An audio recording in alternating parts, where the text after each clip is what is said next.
এরা নেককারদের থেকে আলাদা হয় না, বরং আঁচল ধরে রাখে, আমাদের তারাইয়া দিও না। এবার আল্লাহ কয়, আমি নিজে কুদরতি হাতে গুনাহগারদেরকে একটা বাছাই করো। মহিলারা ধান কুলায় নিয়ে ঝাড়ে, চিটেগুলো যেমন উড়িয়া যায়, ধানগুলো কিনারায় রাখে। আল্লাহ পাক যখন গুনাহগার গুলোকে বলবে নেককারদের থেকে আলাদা হও, গুনাহগারেরা যখন আলাদা হবে না, আল্লাহ কুদরতি হাতে এমন একটা ঝাড়া দিবে, বাছনি দিবে। নবী বলেন গুনাহগার গুলো চিটার মতো উড়িয়া উড়িয়া জাহান্নামের রাস্তায় গিয়ে পড়বে। আল্লাহ বলবেন এদের হাতে পায়ে জাহান্নামের শিকল লাগাইয়া দাও। ওয়াসিকাল্লাযীনা কাফারু ইলা জাহান্নামা যুমারা। আল্লাহ বলবে ফেরেশতা গুনাহগার গুলো এক লাইনে দাঁড় করা, ওদের বাম হাতে আমলনামা দিব। যখন দাঁড়ায় যাবে আল্লাহ বলবে এমনি সোজা হাতে না, এই নাফরমান গুনাহগারের বুকের মাঝে ছিদ্র করিয়া বাম হাতটা বুকের মাঝে থেকে ঢুকাইয়া পিঠের থেকে বের করে ফেলো। পিঠের থেকে হাত বের করবে। এবার আল্লাহ আমলনামা দিয়া বলবেন ইকরা কিতাবাকা কাফা বিনাফসিকাল ইয়াউমা আলাইকা হাসিবা। এ নাফরমান আমলনামা পড়ে দেখ, জীবনে কি করেছো সব লেখা আছে, নিজের হিসাব নিজে যথেষ্ট করে মিলায়। ফেরেশতারা বলবে আল্লাহ আমলনামা পেছনের হাতে, চেহারাটা সামনে, কেমনে পড়বে আমলনামা? আল্লাহ আবার জালালিয়াতের মেজাজ নিয়ে বলবে রে ফেরেশতা, এই নাফরমান গুনাহগারের ঘাড় ধরিয়া মোচড় দিয়া পেছন দিকে ফিরাইয়া দাও।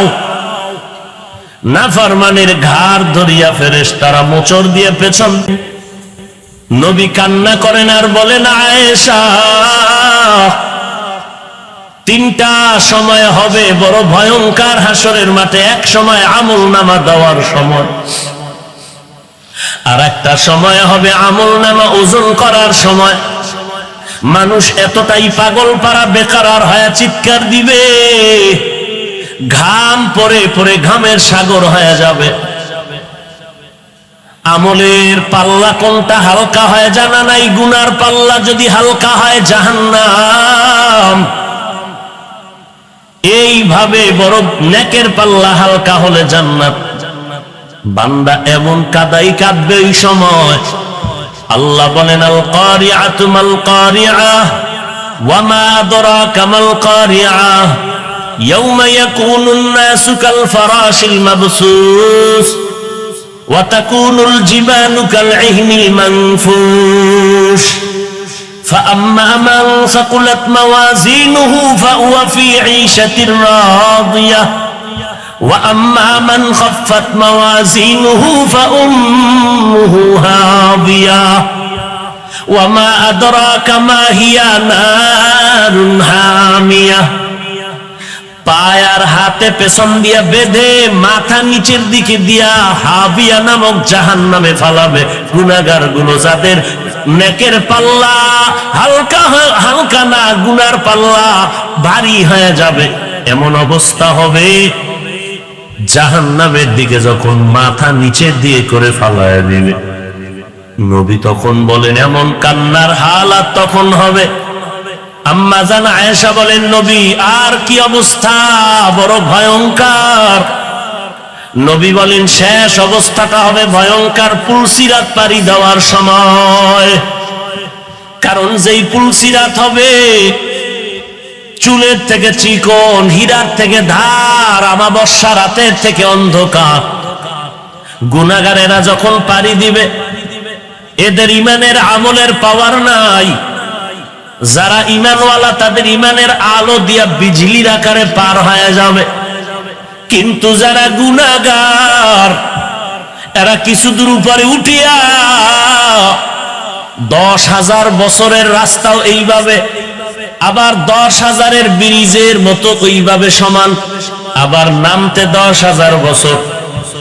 বেলেটের থেকেও দাঁড়। নবী বলেন, আয়েশা, গুনাহগার গুলো যখন উঠতে থাকবে, বেলেটের মধ্যে গুনার কারণে কিছুই দেখবে না, কেটে কেটে নিচে থাকবে জাহান্নামের আগুন। নাফরমান গুলো বেলেটের মতো কেটে কেটে জাহান্নামে পড়ে যাবে। এই ভয়ঙ্কর হালাত দেখে আমি কান্নায় বিভোর। যে নবীর কোনো গুনাহ নাই, সেই নবী উম্মতের জন্য কান্না করে। হাসরের ময়দানে দাঁড়াইয়া হিসাব দেওয়ার ভয় নিজেকে বাঁচাও। ইয়া আইয়ুহাল্লাযীনা আমানু কু আনফুসাকুম ওয়া আহলিকুম নারা। নিজেকে জাহান্নাম থেকে বাঁচাও, আহাল পরিবারদের বাঁচাও, সন্তানের বাঁচাও, কারণ জাহান্নামের আগুনের ইন্ধন হবে মানুষ আর পাথর। দুনিয়ার আগুন থেকে জাহান্নামের আগুনের পাওয়ার হবে 3000 গুণ বেশি। 500 বছর দূরের থেকে জাহান্নামের গরম হাওয়া লাগবে, আর জাহান্নামীর শরীরে লাগা মাত্র চামড়াগুলো খসে খসে পড়ে যাবে। হাসরের ময়দানটা তো ভয়ঙ্কর। নবীজি বলেন, জাহান্নামের আওয়াজে হাসরের ময়দানটা থরথর করে কেঁপে উঠবে। আল্লাহ বলবেন, জাহান্নাম একটু অপেক্ষা কর। জাহান্নাম বলবেন, আল্লাহ, আপনি ওয়াদা করেছিলেন কিয়ামতের দিন আমার পেটের ক্ষুধা নিবারণ করবেন। আর সেই দিনটা বেনামাজি গুলো কই? বেরোজাদার, সুদখোর, ঘুষখোর, মদ পানের করনেওয়ালা, নেশাখোরেরা আমার পেটে দেন, আমার ক্ষুধা নিবারণ করেন। আল্লাহ বলেন, ও জাহান্নাম, একটু অপেক্ষা করো, বিচার শেষ করে নেই। জাহান্নাম থামে না। আল্লাহ অর্ডার করবে, এই ফেরেশতা, জাহান্নামের গলায় 70,000 শিকল লাগাইয়া পেছন দিকে টেনে ধরো। এক একটা শিকলের গোড়ায় 70,000 ফেরেশতা থাকো। আল্লাহর অর্ডারে শিকল লাগায় ধরে রাখবে, পারবে না রাখতে। আল্লাহ কয়, জাহান্নাম সামনে আগাইস না, তুই আর সামনে আসলে আমার বিচার আর হবে না। কিন্তু 70,000 শিকল লাগায় যখন ফেরেশতারা টানবে, ধরে রাখতে পারে না। জাহান্নামের ভয়ঙ্কর আওয়াজে নবী বলেন, হাসরের ময়দানটা থরথর করে কাঁপতে থাকবে। এই অবস্থা দেখিয়া আপনার আমার মায়ার নবী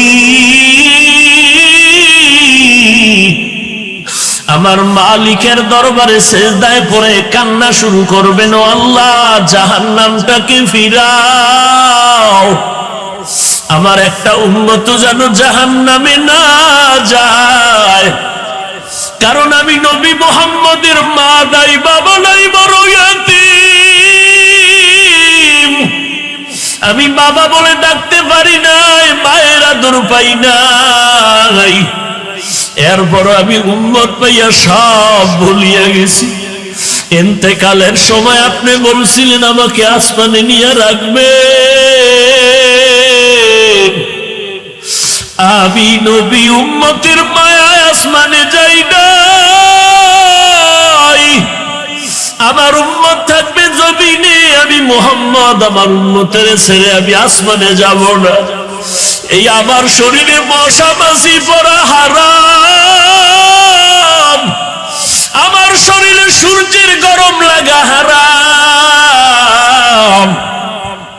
কিন্তু আমি উম্মতের মায়ায় দিন কায়েমের জন্য তায়েফের ময়দানে গিয়া রক্ত ঝরাইলাম। কাফেরের বাচ্চাগুলো এই পরিমাণ রক্ত পাথর মেরে আমার শরীরটাকে ক্ষত বিক্ষত করলো। রক্ত পড়ে পড়ে আমার জুতা পর্যন্ত আটকায় গেছে। ও নবী, যা, ও আল্লাহ, আমি উম্মতের জন্য এতটাই বেকারাত, আমার উম্মত গুলোকে জান্নাতে না দিলে যাব না, জাহান্নামে ফিরাও। আল্লাহ বলবে, নবী, আপনি কাঁদবেন না, আপনি মাথা উঠান, আপনার উম্মতের আমি জাহান্নামে দিব।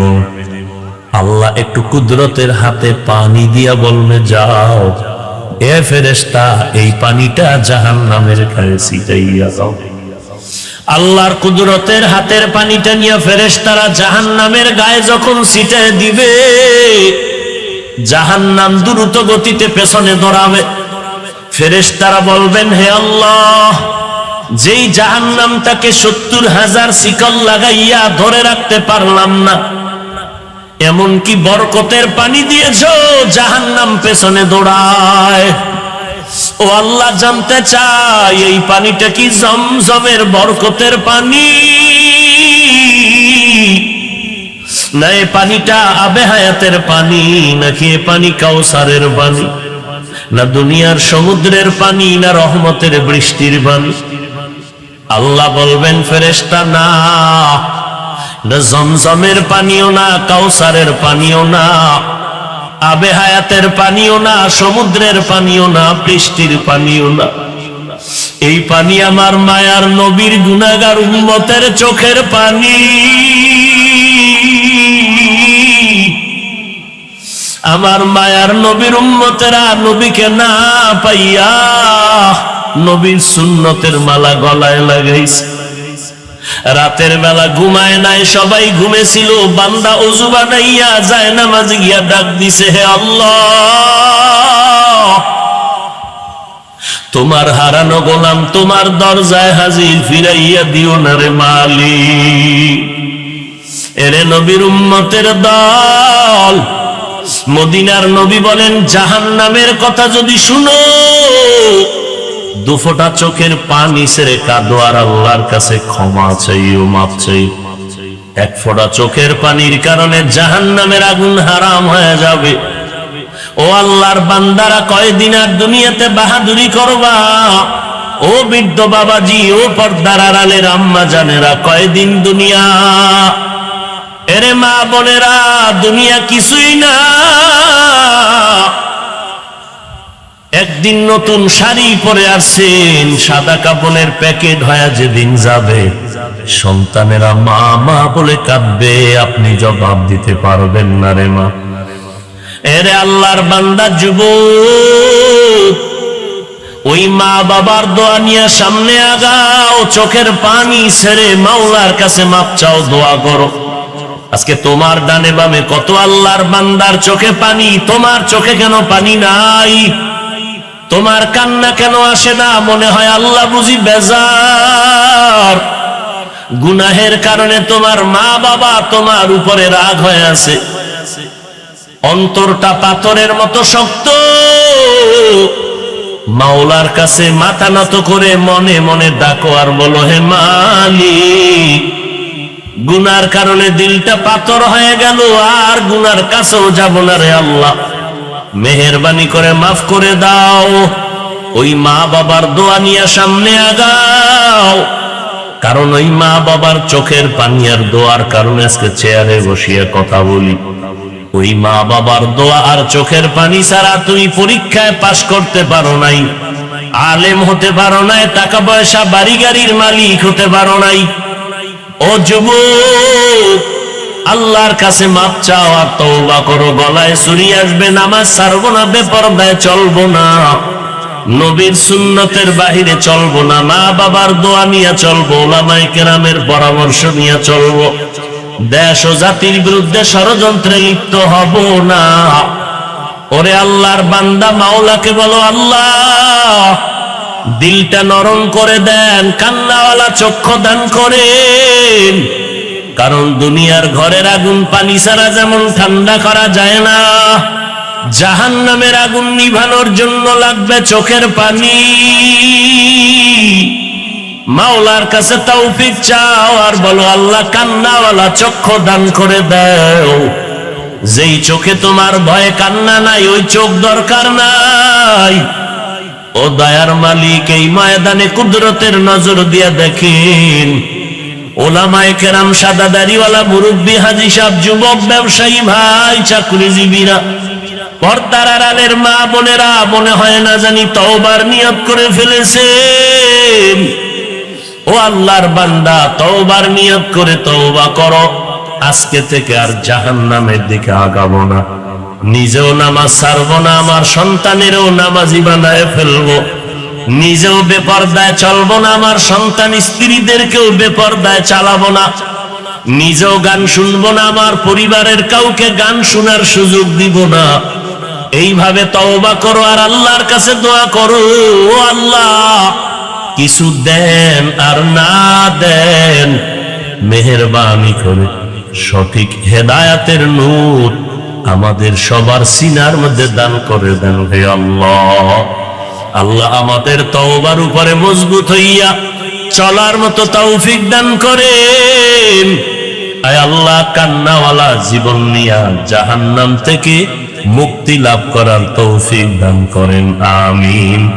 আলহামদুলিল্লাহি রাব্বিল আলামিন, والصلاة والسلام على سيد الأنبياء والمرسلين وعلى آله وأصحابه أجمعين। নবীজি বলছেন দোয়ার শুরুতে তিনবার ইয়া আরহামার রাহিমিন যদি মুহাব্বতে পড়ো, ওই দোয়া খালি ফেরত যাবে না। মুহাব্বত লাগায় জিহ্বা দিয়ে আল্লাহর মুহাব্বতে পড়েন ইয়া আরহামার রাহিমিন, ইয়া আরহামার রাহিমিন, ইয়া আরহামার রাহিমিন। রব্বিরহামহুমা কামা রব্বায়ানি সগীরা। اللهم إنا نعوذ بك من البرص والجنون والجذام وسيء الأسقام. اللهم إنك عفو تحب العفو فاعف عني. ও দয়ার মালিক, কুদরতের নজর দিয়ে দেখেন এই জাগুয়া এলাকার আপনার গোলামেরা এই খোলা আকাশের নিচে বসে আছে। ও আল্লাহ, উলামায়ে কেরামরা হাত তুলেছেন, সাদা দাড়িওয়ালা হাজী সাহেব, পর্দার আড়ালের মা বোনেরা, আমার কলিজার টুকরা যুবক ভাইরা, ছাত্র ভাইয়েরা, আয় আল্লাহ খানার চিন্তা নাই, ঘুমের চিন্তা নাই, জাহান্নামের ভয়ে আপনার দরবারে হাত তুলছে। আয় আল্লাহ, দুনিয়াতে যেদিন আসছিলাম জীবনটা ছিল কত পরিষ্কার পবিত্র, মা বাবা কত আদর করেছিলেন, আর শয়তানের ধোঁকায় পড়ে সেই জীবনটাকে গুনাহ করে করে নাপাক করে ফেলেছি। ও আল্লাহ, গুনাহ নিয়ে কবরে যেতে চাই না, মরণ তো হবে, তবে গুনাহ নিয়ে কবরে যেতে চাই না। একটা মশার কামড় সইতে পারি না, বেতের বাড়ি সইতে পারি না। গুনাহ নিয়ে কবরে গেলে কবরের মাটির চাপ কেমন করে সহ্য করব রে আল্লাহ। জাহান্নামের আগুনের গরম সহ্য করার শক্তি নাই রে আল্লাহ। মেহেরবানি করে গুনাহমুক্ত জীবন দান করেন। মৃত্যু থেকে পালাতে কেউ পারে না, মরণ তো একদিন হবে, তবে আল্লাহ দিলের তামান্না মরণ যেহেতু দিবেন নামাজের হালাতে দিয়ে, মরণটা যেন রমজান মাসে হয়, রোজার হালাতে মরণ দিয়ে মালিক। মরণ যদি দেন জিকিরের হালাতে মরণ দিয়ে আল্লাহ। মরণ যদি দাও রে মালিক কোরআন তেলাওয়াত অবস্থায় দিয়ে আল্লাহ।